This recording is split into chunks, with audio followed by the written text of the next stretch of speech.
The London Underground makes 2.7 million journeys by train each day. Imagine being the driver. This shows how useful this innovation is for the everyday life of people who live in urban areas. It was first created in 1863 in London by Charles Pearson.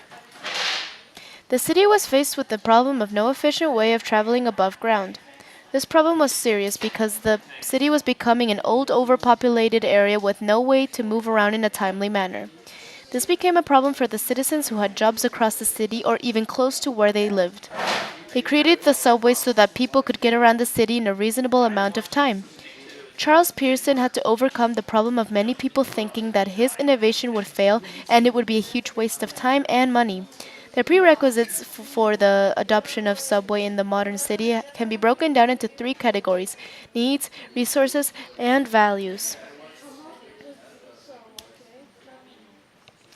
City dwellers who began constructing subways and incorporating them into modern cities had to fulfill a fundamental need in order to adopt this innovation.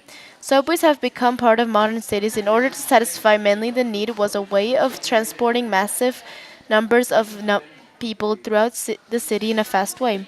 According to the article How Subways Work written by Tracy V. Wilson in the website, it says, in London, city leaders eventually came to the conclusion that it had to build a new system of transportation to keep the city running.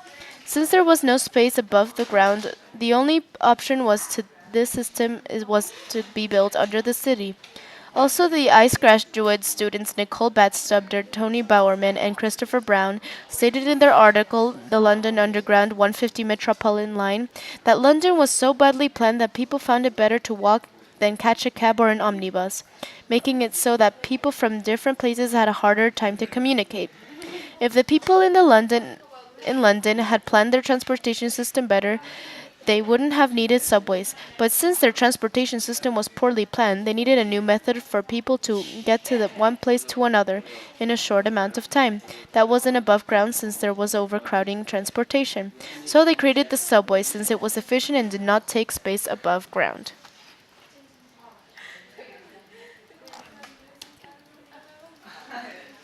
The city dwellers of the modern world could not have adopted subways if a certain key resource had not been available.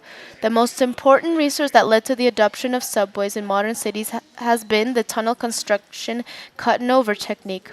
According to Hyle Williams, railways in London were built using the cut and over technique. In many cases, this involves digging a deep hole cutting along the path of a road. The railway was laid in the trench and was then covered up with the road being relaid above. Another example of why the cut and over is the most important resource is from a text by Christopher Mackney. In exchange for these advantages are two major disadvantages. One is financial. Deep bore. Construction costs significantly more than the cut and over. The underground stations alone can cost $150 million. Because of the large number of variables that make up the cost of subway construction, it is extremely difficult to quantify the cost differential between the two methods. The second is access. Passenger access to deep bore stations is significantly more difficult than the cut and over stations, making the subway much less useful for relatively short trips. This would allow the subway to go on the same routes, but the roads could still be there. They would rely roads above the railway so that there was space for the trains and still space for the trains. Even though there is another technique to make railways for the London Underground, they chose this particular technique because it makes it easier for the people that are building it and for the people that are actually riding the subway. Everyone is satisfied with this technique because it makes everything easier for everybody. Finally, these modern city dwellers believe on a set of values that was allowed them to continue to enjoy the urban resources. The most important value that led to the adoption of subways was the value efficiency. According to historians at the University of North Carolina at Pembroke, London's growth was in an east-west direction along the Thames. In the 18th century, the city was densely inhabited. If the city was densely inhabited, then it was hard and slow to travel around the city due to the mass of citizens. So the citizens valued efficiency. The laborers had to travel from one side of the city to another, and doing that through traffic was almost impossible.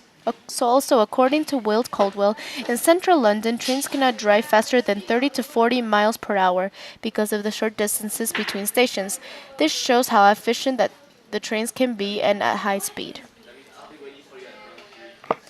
In conclusion, if people wouldn't have needed a better transportation system or had developed a technique to be able to dig around underground and had a value of efficiency, the subway would have never been created.